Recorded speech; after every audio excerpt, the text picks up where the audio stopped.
What is up, Galaxians? Welcome to my first ever attempt to do a YouTube live. Uh, thank God. I'll start with this. Thank God there's somebody here because I've been sweating this all day. That what if I show up and there's nobody here? So thank you. I see there are a few people here. Feel free, please, to say something in the chat. Say hello. Leave a comment. Leave a question. Unfortunately, I didn't really plan out what I wanted to do today other than to thank everyone for helping to contribute to this channel's modest growth and success. I talk a lot on this channel about not comparing yourselves to others, but it's hard not to do that. And last week it was funny. I'm in a group on Facebook for podcasters, and someone commented that they had just celebrated their 1 year anniversary and their 1 millionth listen. And this was at the same time I was pretty excited that I had just crossed 7,000 listens on the podcast. So, man, that was a big deal for me. And then I saw that number and I was like, whew, okay. So it's not all that, but I still feel pretty good about it. So, thank you to all of you. If you came over from the podcast tonight to check this out, I really appreciate it. I know it's out of your wheelhouse a little bit, being on YouTube. So thank you for coming out. Quick shout out to some folks that are already up in the chat. Shop Epic Gifts, Aaron, Rebel Junk, thank you so much for coming out. Jim Lucas, Chuck Witt, sound loud and clear. Thank you. I appreciate that. I've spent a lot of money on this stuff, so I'm glad it works. And Beetle Al, hello and welcome to the live show. So, like I said, a couple of milestones last week that I wanted to celebrate. I do want to give some stuff away. So let's thank you, Pennies Prize Possessions. Thank you so much for the kind words. I like it too. I'm actually having a lot of fun doing the shows. You don't think about how much work a YouTube channel is until you get started in it, and the editing. And I wanted to do something maybe a little bit different than what some of the other channels are. So I've got all these transitions and the little sound effects and all kinds of stuff going on. So it's a bit like work, but I really enjoy the break that I get doing the YouTube and the podcast from kind of the listing and the day-to-day grind of just being a reseller. So this is a welcome distraction in a lot of cases for me. So I appreciate that other folks appreciate it as well. One of the other milestones from last week that I wanted to celebrate, not necessarily related to the channel, but to my business. When I restarted or started reselling in earnest, my eBay account had just under 800 feedback score. And last week it crossed 3,800, which means I've gotten a little over 3,000 feedback over the last 16 months. So I was pretty stoked about that. I'll give it up for myself. It probably was a little more than 3,000 because I do have a lot of repeat business, a lot of duplicates. So that was pretty exciting. And then, of course, last but not least, the channel finally crossing the 500 subscriber threshold, which was a little touch and go for a while because it dropped back down to 499. I was like, man, what happens if you schedule a celebration for 500 and before you get there, it drops back down? But it did go back up over 500. So thank you again. A few more comments here. Randy Martin posting while watching, 23 items so far today. You got me beat. For those of you that have been watching for a while, they have been literally driving me insane with these dealer trade drives. Today, I went to Fort Wayne, Indiana. So another 6 hours or so on the road today. So I think I did 15 listings when I got home tonight, and then I needed to take a little break to get ready for this thing. So good for you on 23. That's a good day. Shop Epic Gifts found you from Cincinnati Picker. That's right. He featured, I did a show, pretty early on when I picked his storage unit. And a week or so after that, he gave me a shout out and played a little clip from my show on his show. And a lot of folks came over from that. So shout out to John over at Cincinnati Picker. And those of you who came over from him, that was awesome. And again, glad that you enjoy. This is probably not the typical reselling content that you see with kind of the news and just a talking head, a guy sitting here talking into a microphone. I'm trying to branch out and do more of the kind of haul videos and stuff to kind of keep things fresh. But that's kind of where I'm at. I wanted to do a podcast and figured YouTube was also kind of where it's at. So I just combined the two and here we are. So again, if you have questions, reselling related or just about me, because I haven't necessarily shared a ton about myself personally on the show, and I'm not necessarily opposed to that. It's just not something I've done. So if you have any questions for me like that, please let me know. Another one from Cincinnati Pickers channel. So yeah, I'd really like to get to 1,000 subscribers and 4,000 of hours of watch time before I anniversary that, because I had a huge spike in watch time that's going to drop off in like a month. That's really going to set the potential growth of the channel back a little bit. So please share this out. One of the things I said I was going to do was give some stuff away. So let's do our first trivia question of the night. The first person who correctly answers this question in what I'm seeing here in my comments, and gosh, it's already given away. I guess I'll just give this beautiful Galaxy CDs mug to Aaron, who asked, how old is Josie? Because the first question on my list is for a mug, what is my cat's name? So congratulations, Aaron. I guess by default, I'm just going to award you with the first mug of the night. I do have 2 more to give away, so no problem. Josie is, probably about 1.5 years old. I got her, she was about 9 months. A friend of mine on Facebook, I had cats most of my life. And the last 2 I had, the one was just an amazing cat. And he got away, got out of the house, and never came back. I got a rescue cat that was the meanest, nastiest, just the worst cat I've ever had. She wanted nothing to do with me. I tried for almost a year to get this cat to settle in. She eventually managed, she was from the wild. She eventually got out also, never to return. And I swore I would never have another cat. So a friend of mine, this is a couple years later, posts Josie on Facebook and says, this is his mom's cat. She has had her in her apartment, unbeknownst to the apartment complex, and she's not allowed to have pets. And they finally discovered it, and she's got to get rid of this cat. And I thought Josie was really pretty from the picture.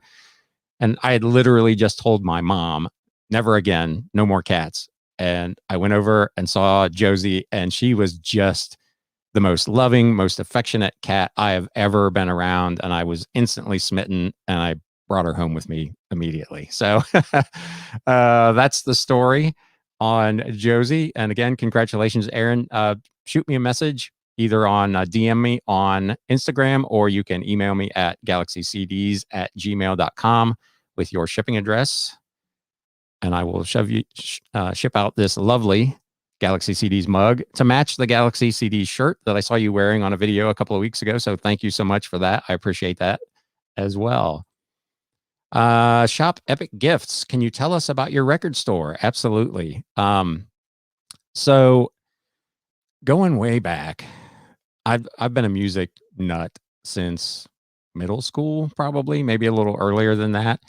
And I'd always wanted to work in a record store, and I never really got around to do it. I graduated college and I took a job that I thought I wanted with Pioneer Electronics. And about 6 or 8 months into it, I realized it wasn't for me.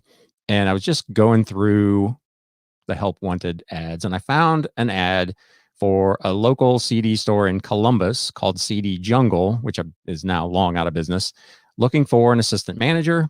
I applied for that job, and I worked for them for, probably 3 years, and just loved it. Got married, had a family, needed something a little more than a record store to support myself. So I went into big traditional retail. I was a GM for Best Buy and Office Max and that kind of stuff. And at one point in the late 1990s, believe this is going to sound totally insane. I was sitting in my house by myself watching TV, and the movie Empire Records came on. And I decided, you know what? I want to open a record store. I've never had a CD store. I managed them, and it was a great job. So I'm just going to do it. And I literally decided right then and there, watching Empire Records, that I was going to open a record store. And 6 months later, it was opened. And I did that for about 12 years. If I could have hung on for a couple of more years, I probably would still be doing it, because the vinyl resurgence really took off at that point.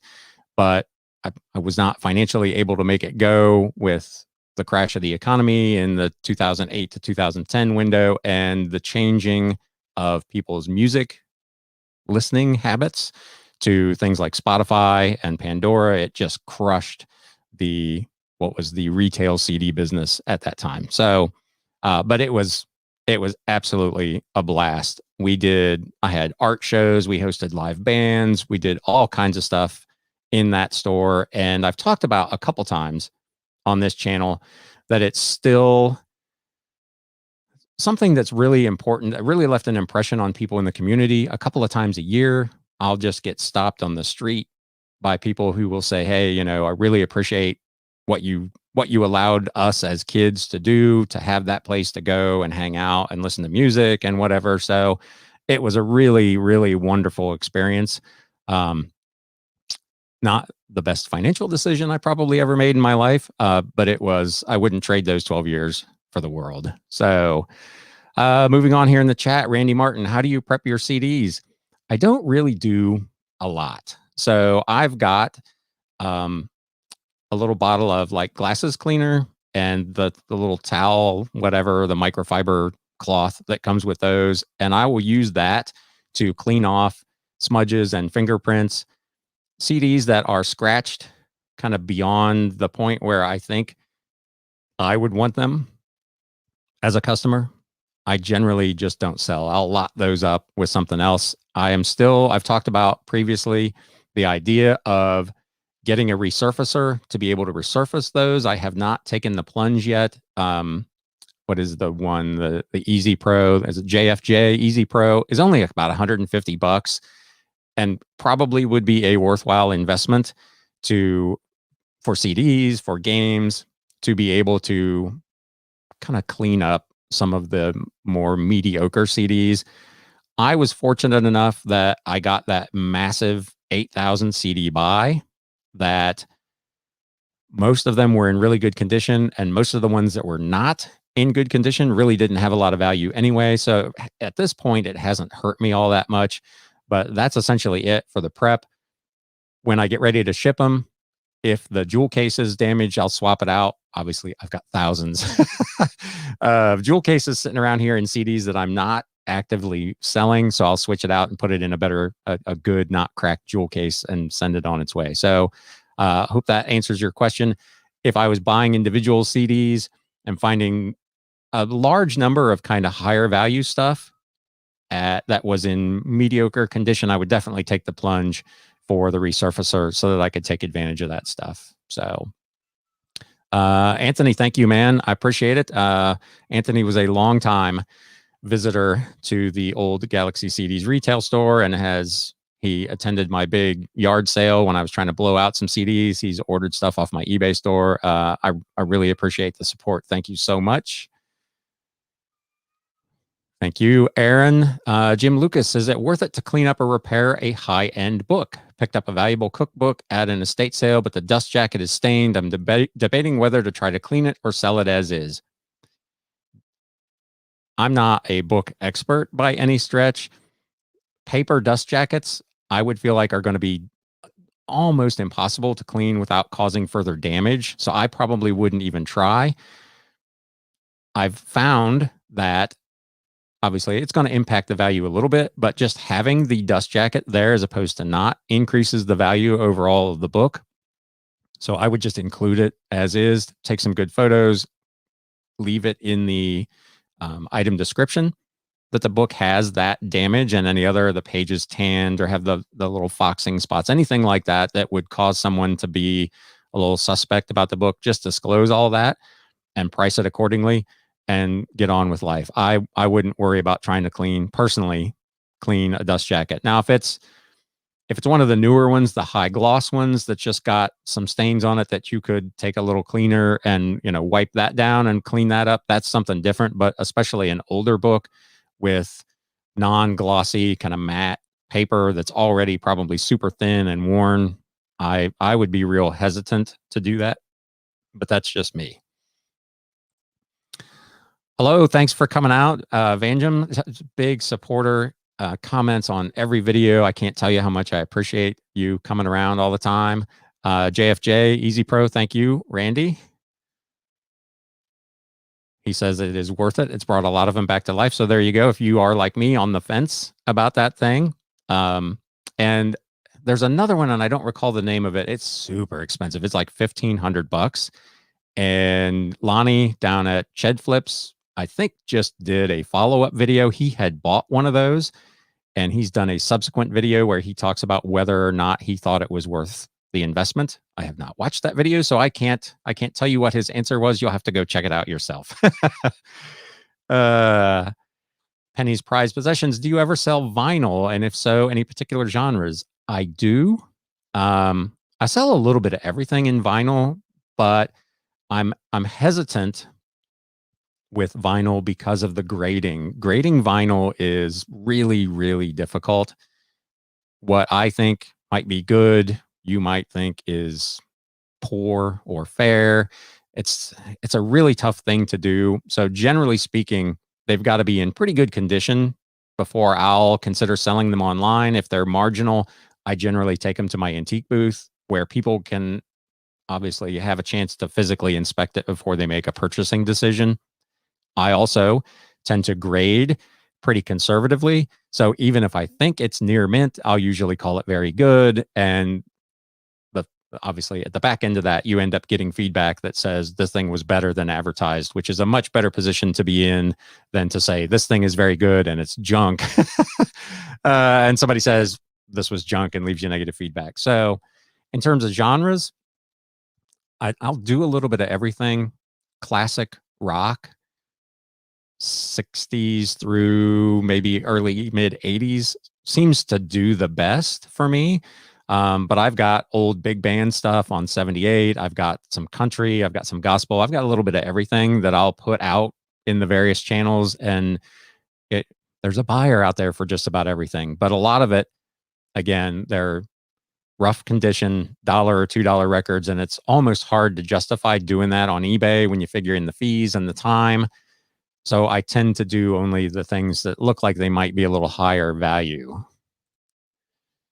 Always wanted to own a record store or a pub. That is something else that I thought, man, it would be really cool to own a little sports bar. But ooh, man, then you see a bar fight and you're like, nah, I'm out.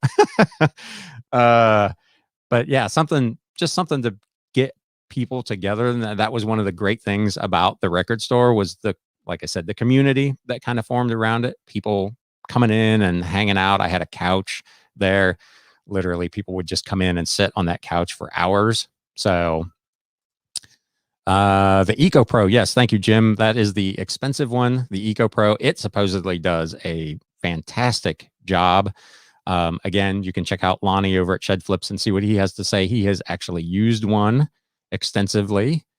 Randy Martin, Magic Eraser is good for light dust jacket cleaning. Just be gentle. Yeah, I've not used the Magic Eraser. I hear that brought up a lot. I may have to check one of those out.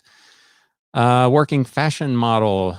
So excited to get, thank you so much. Question about subculture related CD media. I have not picked up any K-pop albums. I would guess they probably do. And I haven't not picked them up because I don't want to pick them up. I just haven't seen any in my area. But yeah, I've talked about kind of previously stuff that's culturally on the fringe, stuff that's more unusual that you haven't heard in the mainstream tends to be the stuff that does really, really well. And this would probably be an example of that. It's had its moment of kind of flash, but there's a lot of kind of different and unique stuff within that piece of the culture. same thing with anime and all those kind of things where they've created a market that can be pretty valuable. But no, I have not done any K-pop. Beetle Owl, how do you feel about half-price bookstores? Found some goodies in clearance before. Yes, you can find a ton of stuff in there because they don't, no disrespect to anybody who might be working at a half-price bookstore, but they don't do a very good job of evaluating their inventory. I have a friend that bought an old Beatles album in there that was worth a ton of money, and he paid like $2 for it. I find that more in records probably than in books. Books, they seem to do a better job. Records is they're just throwing the stuff out there. On the flip side, as someone who has some extra overstock that I would want to unload, it's almost not worth carting to half price books because they just literally don't give you anything for the stuff. So they can afford to sell the stuff undervalued because they've got nothing really in it. So with that, let's get another trivia question in here for a mug. First person to correctly get this in the chat will win another mug. Who was the first person I interviewed on this channel? First other reseller that I interviewed here on Galaxy CDs, Rocks, and Flips. Jim Lucas says, thanks, Randy. I'll try that. Mostly it's food stains. I think you see that. I get a lot that I see with coffee. The ring where they've set a coffee cup down on the book, on the coffee table or the end table. And those are obviously really, really tough to get out. Jim has found some really good stuff in the half price bookstore recycle bins. So I would think that would be a good place to look. My friend from Australia, sorry I can't watch you live today and work right now. I knew we talked on the preview to this. It was going to be about 11 in the morning over there. We'll catch up with the replay. Again, thank you to anyone who is watching this on the replay. And thank you for coming over from the podcast. I appreciate that. Alice Goes Nomad. Alice was one of the first people. She was all over Josie. She loved seeing pictures of Josie the cat. So Alice, thank you so much for stopping by.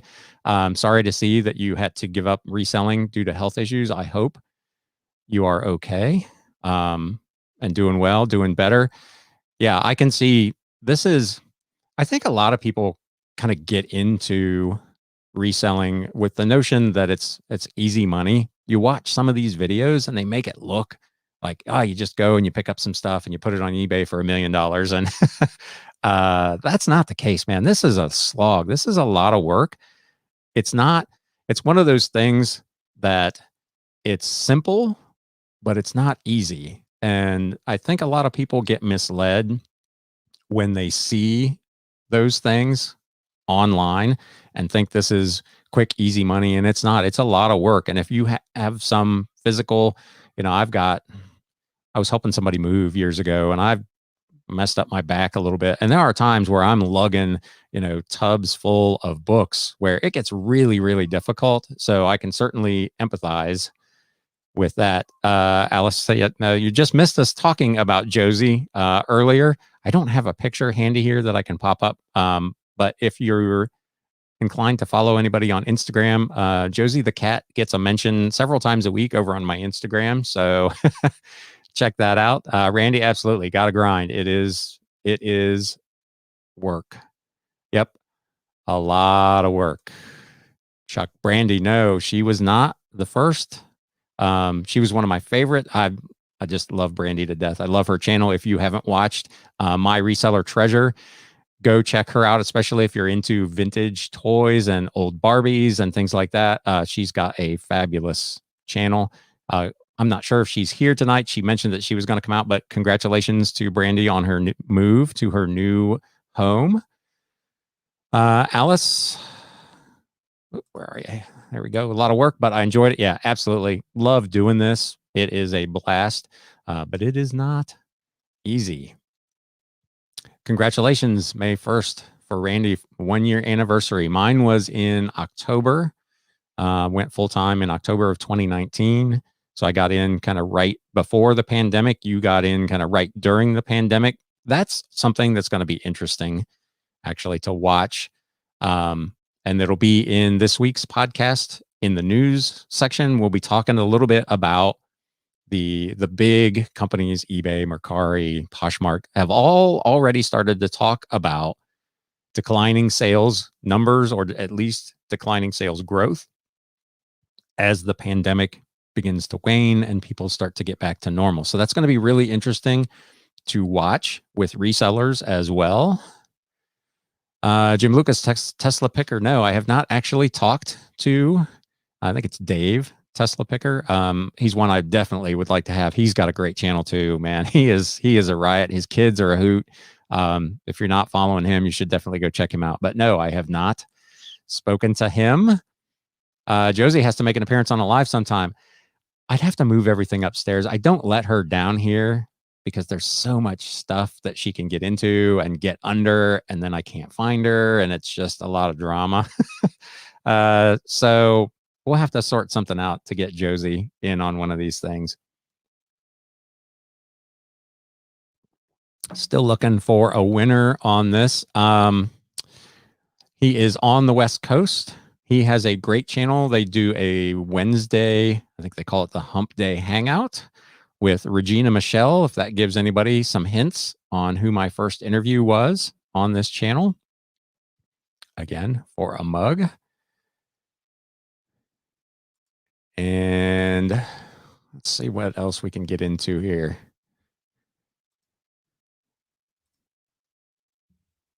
Yeah, it's amazing what cats can actually get into, how small of a space they can like maneuver themselves into, and sometimes not get back out of for some reason. But yeah, they're pretty amazing.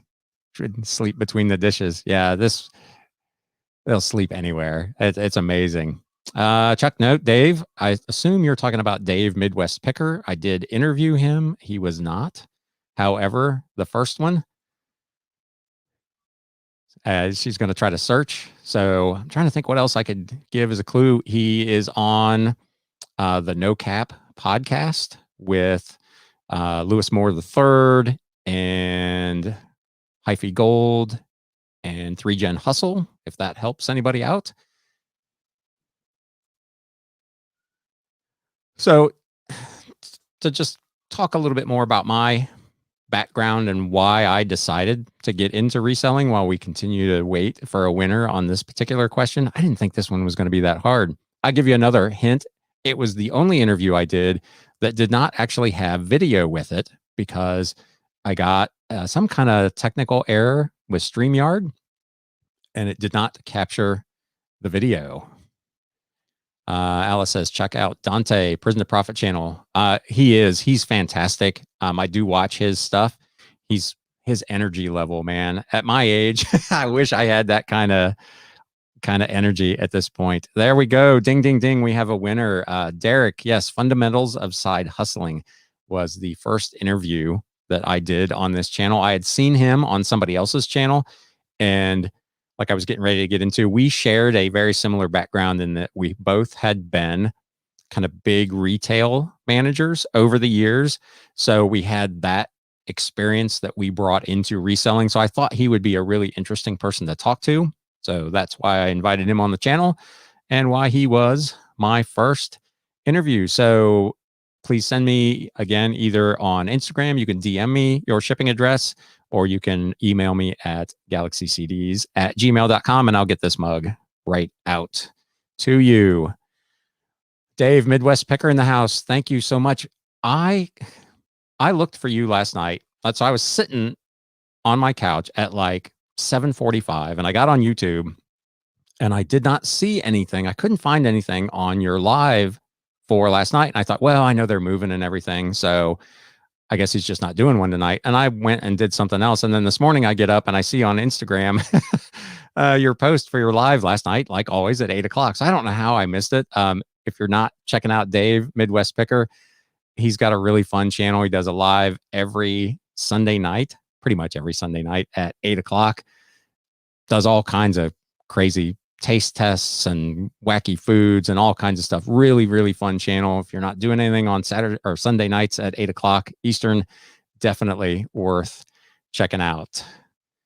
And yeah, definitely say hey to Dave. Sorry I missed the show last night. That's another thing that is hard to, as you start to participate more in the YouTube community, it gets really difficult to manage the time to not only do your videos and or your podcast or whatever else you might be doing, keep up to date with Instagram or Facebook or Twitter, do your reselling, and then actually watch a bunch of other content creators. It gets really, really hard.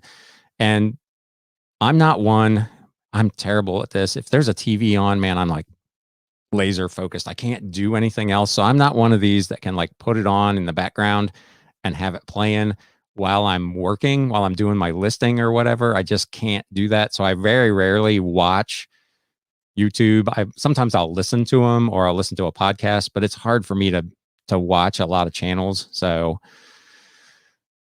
yeah, I posted the thumbnail. Like I said, I didn't see it until about 8 o'clock this morning. I'm sure it was up a lot earlier than that, but I totally missed it. So, but I did at least look for you last night. So props to me for that. Yeah, you almost have to, with all of this stuff, is just schedule, budget a time to get in and watch these videos, or on these drives that I'm doing, I can listen to the podcast. So I listen to like Pure Hustle podcast and the Resale Brothers and some of those guys, Guys Without Jobs, Lonnie and John's podcast, Cincinnati Picker.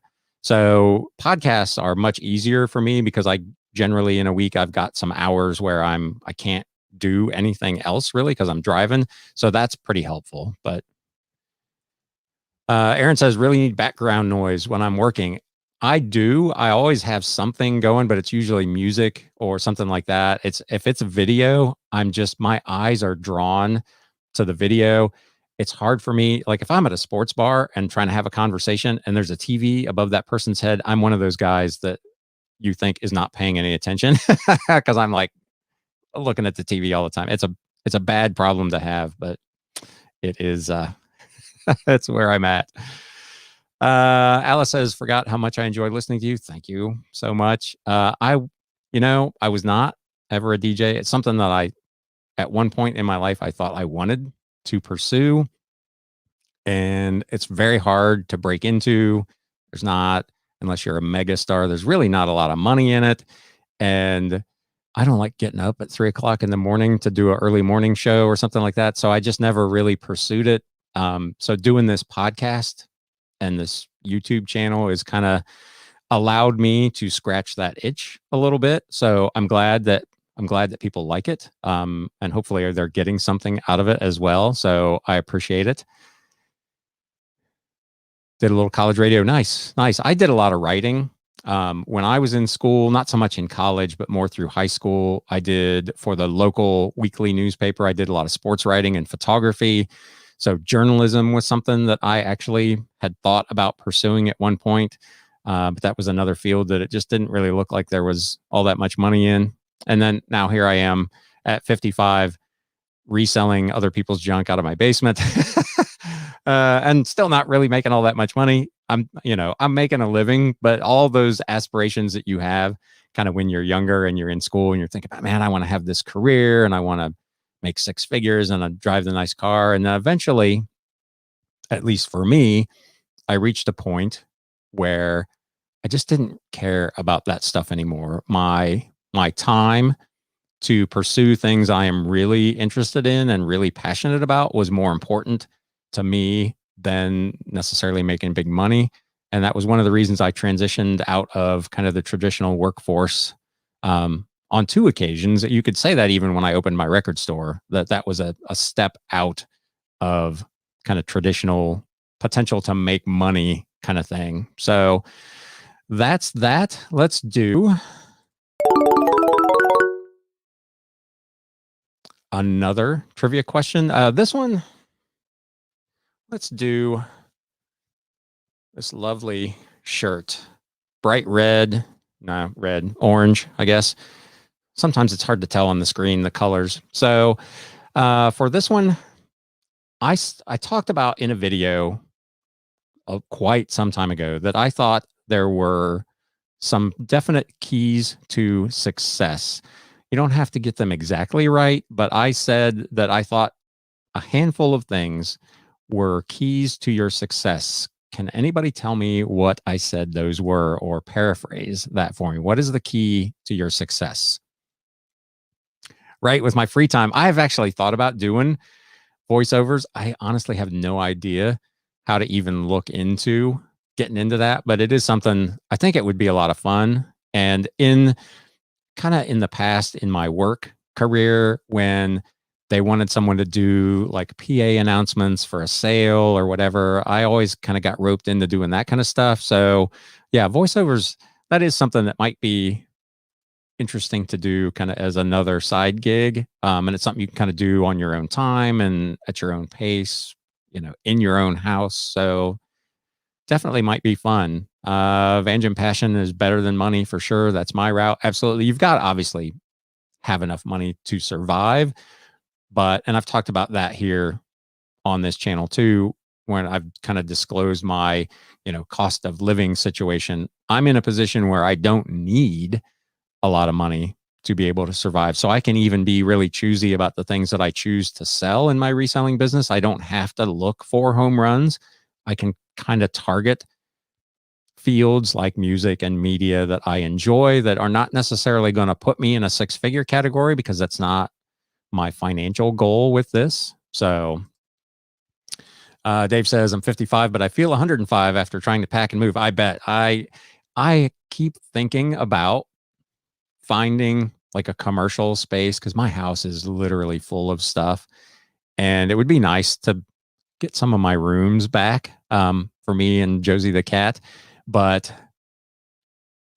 the thought of moving all of this stuff and all the fixtures, the racks and the shelves and all that, it depresses me. So I don't envy you packing and moving. That is not something that I would be interested in doing at this point. Eventually I'm going to have to. I'm in what essentially is now just a giant warehouse, but it's a 3-bedroom house and it's just me and the cat. So it's really overkill for me, but it's a nice neighborhood and I've been here for a long time. So I just kind of stay, but I recognize that at some point I too am going to have to make the move. Work to live, don't live to work. Absolutely. And this business, you can get kind of caught up in that trap as well. And you see sometimes on, YouTube where people have kind of gotten into that, the 24/7 hustle and the grind. And, more power to you if that's your choice. That's your choice to do, but that isn't for everyone. It's not everyone's goal. And I really like having the balance and the flexibility to be able to kind of do the things I want to do. Randy says, don't worry about other resellers' claims. Absolutely. I've talked about that numerous times. The guys over at Pure Hustle Podcast actually just talked about it in their episode last week as well, that, a lot of times on YouTube or Instagram or whatever it is, you only kind of see the best of what someone's doing. They show you their 90-day number, but they're not showing you their cost of goods sold. They show you their average selling price, but they don't show you their average cost. So you're only getting a piece of the puzzle, and it can be pretty daunting. It can be pretty intimidating. You see somebody that's doing, a 90-day number that's 60, 80, $100,000, and you're doing 20 or 30. And you can really let that gnaw at you, and you don't have enough of a picture to be able to kind of make that assessment of someone else's success. So I absolutely agree with that. You can't worry about what other people are doing or not. Have someone trying here to get an answer. Such a bad memory. Keys to success: organization, time management, being detailed, passion, luck. It is. That's all of those. Those are a lot of those things that actually factor into kind of what I said. The second half of getting to success was So maybe I'll give you credit for that. What I had talked about was the necessity of believing in yourself, believing that you and your business and your life are worthy of having and enjoying whatever, however you define success. And then doing some of the things that she talked about here, being organized, managing your time, structuring your day so that, while you have that flexibility, you're still able to get kind of the tasks done that you want to get done. But the first one is to just value yourself well enough and high enough that you're willing to go do those things.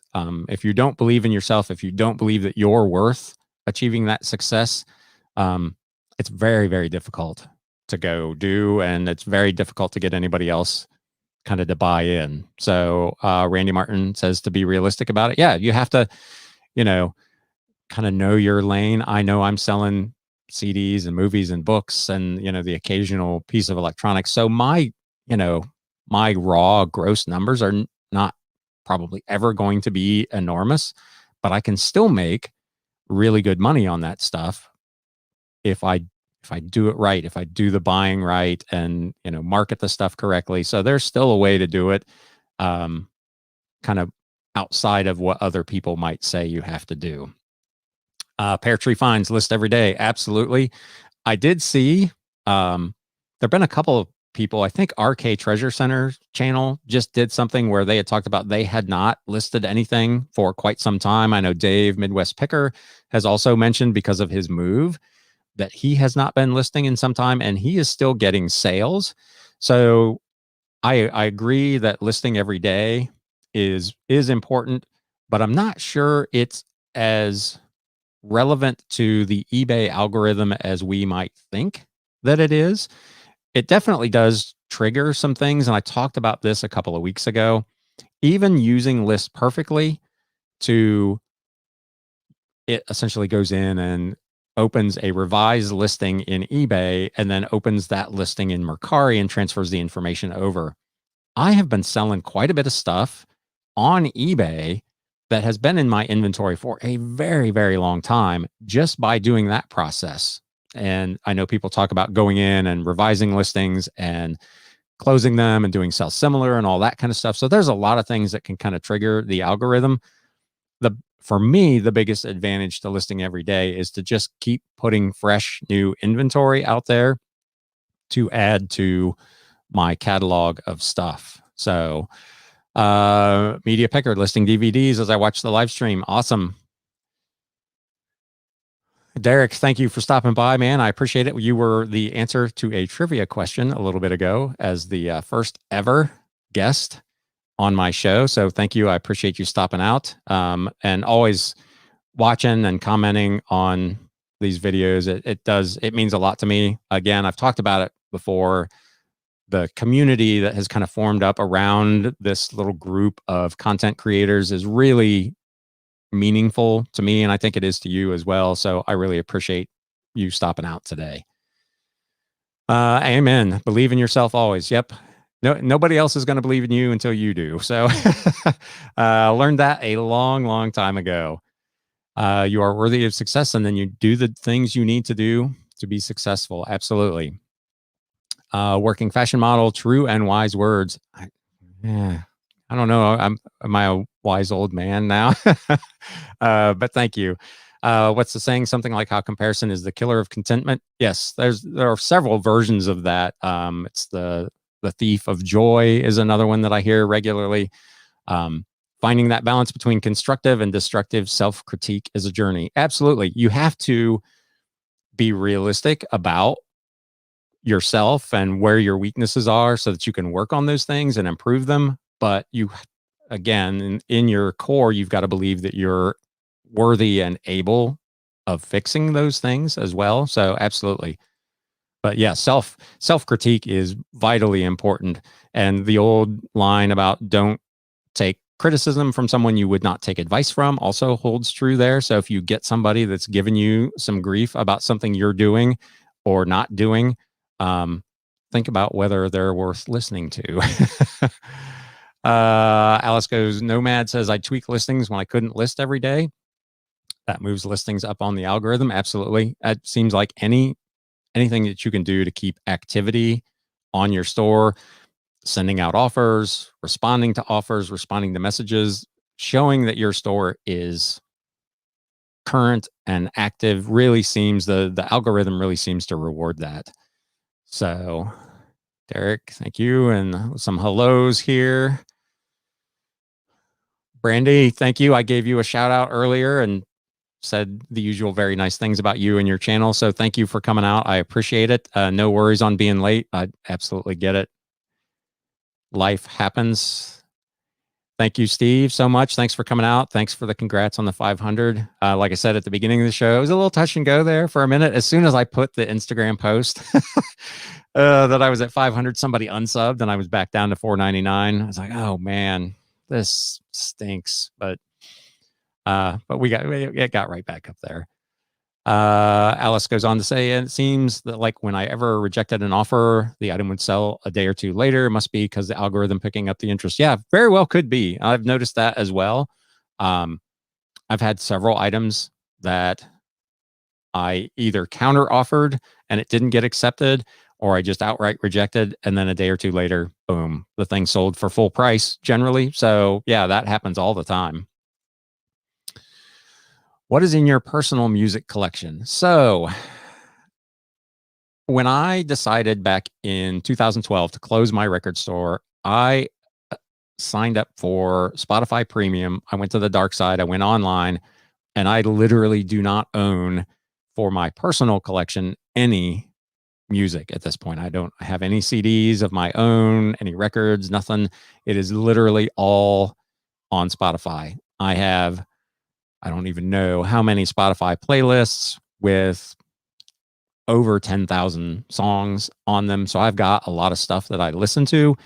In terms of like genres and that, I'm pretty open. I listen to literally everything from old school hip hop to jazz to metal to classical. I guess if I had to pick a favorite, it would probably be kind of old school pop music. I've mentioned, I think on this channel before, Crowded House, a band from the 80s, is my all-time favorite band. So anything in kind of that indie pop rock realm is right in my wheelhouse. But yeah, I actually do not actually own any physical media anymore. I just sell it on eBay. Some more hellos going out there. I had some stuff left over from my store when I decided to get into reselling, and I was just going to dabble in it at the time. I had a pretty good job financially, at least selling cars. And I listed some of the things out of my store that had just been down here in the basement in storage. And that's kind of what prompted all of this. There was some stuff there that brought just crazy money that 7 years prior, when I closed my store, was essentially worthless. So that really got my attention, that there was an opportunity for at least CDs. And I started looking into books and found old books were kind of the same way. And one thing led to another. And here I am. Brandy says bedtime ran later than usual. Yeah, that happens a lot. It can be very tough to get them down. There you go. There's a connection. Derek over at Fundamentals of Side Hustling wants to get Brandy over on the show. Yeah, you definitely need to do that. She would be an awesome guest. Do I know the dismemberment plan? I do. I don't, not personally, but I know of them. I know who they are. Yes. Bought that ICP lot. Yeah. Man, I'll tell you what, when I had my store, ICP stuff was gold. I assume it still is. I think it's Media Picker, who I think was here earlier tonight. I'm not sure if he's still here, but he posted on Instagram. I think he sold an ICP lot over the weekend. Those juggalos, man, they would buy all of that stuff, t-shirts, stickers, movies. It didn't matter, man. They loved it. That was a gold mine, and probably still is. Speaking of, still have 4,000 CDs in my personal collection. There you go. At one time, my CD collection was probably a little over 5,000. And over the years have just whittled it down. I sold a lot of those in my store as we kind of got to the end. I was trying not to buy new inventory because I knew I was going to be closing the place down. So just trying to generate some cash. I sold off a lot of my personal collection because I knew I was going to the dark side with Spotify. So that kind of took care of that. But that would be fun. Yeah, Derek. If we can coordinate that with Brandy, I'd love to be on your show. Obviously, I'm there virtually every week on Wednesday night. Gave you a shout out for that earlier, but Wednesday night, the Hump Day Hangout, it jumps back and forth between a couple channels, Derek's Fundamentals of Side Hustling and Regina Michelle's channel. So, but definitely check that out. It is fun, fun, fun. Do you have any issues with Silverfish infiltrating your books? I do not. I've not had any kind of issues with bugs or rodents in a storage unit or any of that kind of stuff. It obviously is something that could happen. I've bought huge lots of books that were clearly, because they've got that musty scent, stored in a basement or some other damp thing, and I'm always a little leery about when I open the next tub, what am I going to find? And I've had a couple boxes that had spiders in them, but I haven't had anything like that personally. There we go. Yeah, share those with me as well, Derek, and we'll get that coordinated. Absolutely. Yep. We got to gang up. We all got to stick together. When we talk about this, again, the community, there's this really kind of powerful group of, the sub 10,000 subscriber resellers who seem to all kind of know and like each other, and they participate on each other's channels, and they're constantly giving shout outs and feedback. And it's very supportive community. So, if you're on the fence, A, about reselling, or B, about doing a YouTube channel, participate in things like this, get in on the chats and the lives and whatever. And the community by and large is super, super welcoming. So, yeah, can't say enough about the YouTube reselling community. So I guess we'll do one more.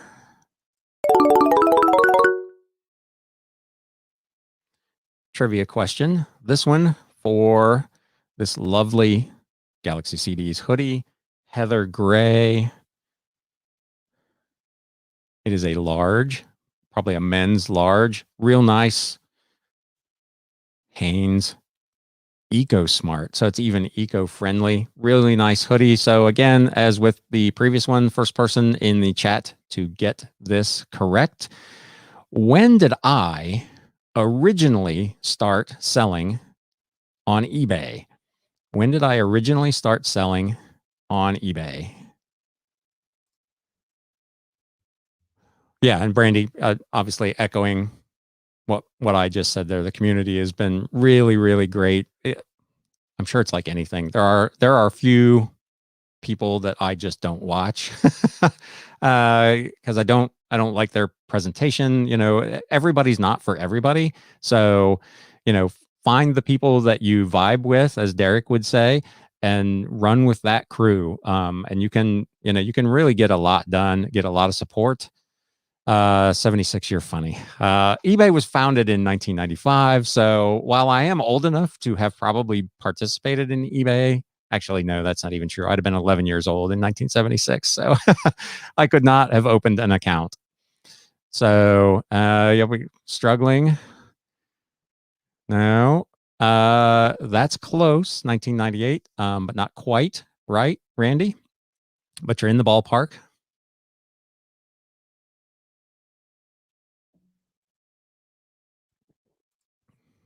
Not 2002. There we go.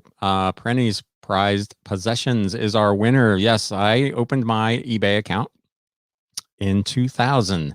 When I opened my record store, I was collecting pretty large quantities of used CDs and other memorabilia from the music business. And eBay was still fairly new at that time. Like I said, opened in 95. So it'd been around about 5 years. And it was an opportunity for me to sell off some stuff and auction off some stuff. So I opened my first eBay account in 2000. That is actually the account I am still using. Galaxy CDs rocks. The name, for those of you that are not familiar, that haven't been along for the whole ride of my CD store, was Galaxy CDs. For some reason, eBay would not let me choose that as my username, my seller name. So I went with Galaxy CDs rocks, and that has stuck. My eBay account was pretty much inactive from about 2012 when I originally closed the store up until 2019 when I started dabbling around with this reselling noise. So that's why I still had 800 odd feedback. There's a lot of things, interestingly enough, that were kind of grandfathered in because I had been around eBay so long. So like selling limits, if I've got them, I can't find them anywhere. I know Dave always jokes his is like $1 billion or 1 billion listings or something crazy like that. I'm sure if I could find mine, they're probably like that.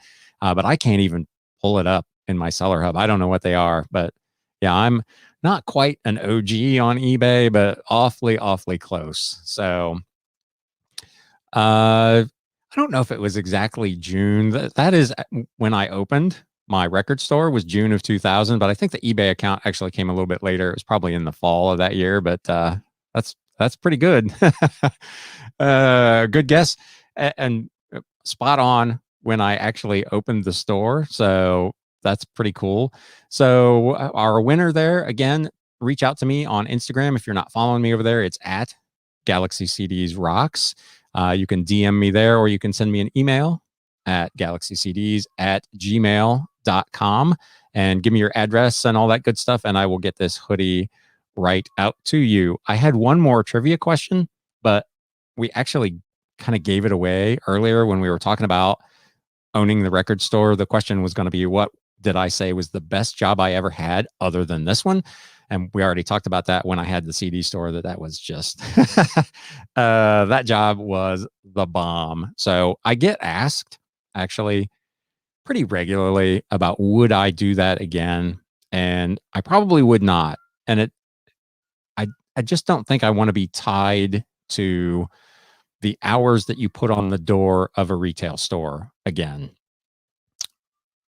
The overhead doesn't bother me. And like I said earlier, I have toyed with looking at dedicated warehouse / office space to get some of this stuff out of my house. So I'm not all that pressed necessarily about the financial part of it, which is certainly something you need to consider if you're thinking about opening a store.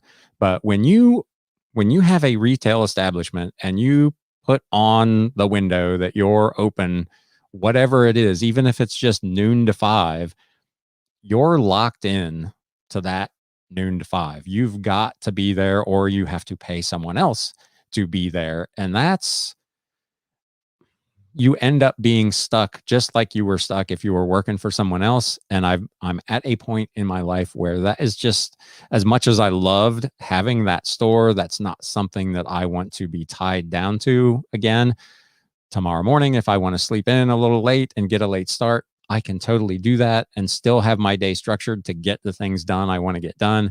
Where if I had my store and it said on the door I was going to be there at 10, I got to get up and get busy. So with that, we're coming up on an hour here, and that was kind of my plan. I was hoping that enough people would show up, and at one point I think there were 19 or 20 people here, which blows away my expectations. I was really hoping that, like I said at the beginning, that anybody would show up. But if I could get 10 or 15 people to come out for a first ever live, I would feel pretty good about that. So thank you to all of you again for coming out. There will be a podcast / video on Wednesday with a really big news update. I've gotten a lot of feedback that folks really like that part. And for whatever reason, it coincides this week with a ton of reselling news. So we'll have that for you on Wednesday. As always, I appreciate you guys coming out. Hit a few more comments here. Aaron, appreciate the flexibility of reselling. Absolutely. It's one of the reasons, like I said, that I got into it originally. Thank you, Dave and or Lori, whichever one or both of you that are here tonight. If you are a reseller that doesn't like the packing, the shipping, and the storing of your stuff, go check out the interview I did with Dave and Lori over at eBliss Reseller Solutions. You can find it in my YouTube feed under the podcasts. There's also a link. It's an affiliate link to get 20% off the first month of their service, but they essentially will store, warehouse, and ship items for you. So if you're the kind of person that just really likes the sourcing and doesn't like all the other drama that necessarily goes along with it, take some time, go check out their video, check out eBliss Reseller Solutions. Use my link if you would. I would appreciate it. But thanks for coming out. I appreciate it. And thank you for the kind words. Very much appreciated. Alice watched What's My Line on YouTube and imagined it with YouTube resellers as that would be good. What's my find or deal or something? A panel. I don't know. What's his name? Primetime Treasure Hunter. He does a lot of like game show type videos. I wonder if he does anything like that. That would be really interesting though. Thanks for stopping by. Shop Epic Gifts. Yeah, occasional mystery guest. You could do that. Hide them behind a green screen or something. That would be cool. Yeah, I'm always, you get on here and you see that 100 or 200 people have watched a video. I've got one video that's got over 1,000 views on it, and that just never ceases to amaze me. And I don't know, these people that get tens of thousands of views per video. I don't know. I wonder if it's still as exciting for them as it is for us when we get that, 200 views or whatever. But keep grinding. Yep, absolutely. Got to keep it going. For any of these prized possessions, please don't forget to reach out to me to get your hoodie. I appreciate it. Media picker reselling replaces actual part-time job. Yeah, it's that for a lot of folks. Paying off some bills, college loans, whatever. There's so many things that you could do if you could just give an hour or two a night, maybe 3 or 4 nights a week to do this. You can really make some nice extra money. And for those of us who are in a life position where you can make a go of this full time, it is a terrific full-time opportunity as well. Jim Lucas, thanks for doing the podcast. Booksellers the world over appreciate it. Thank you. Thank you for listening. I appreciate that people dig it.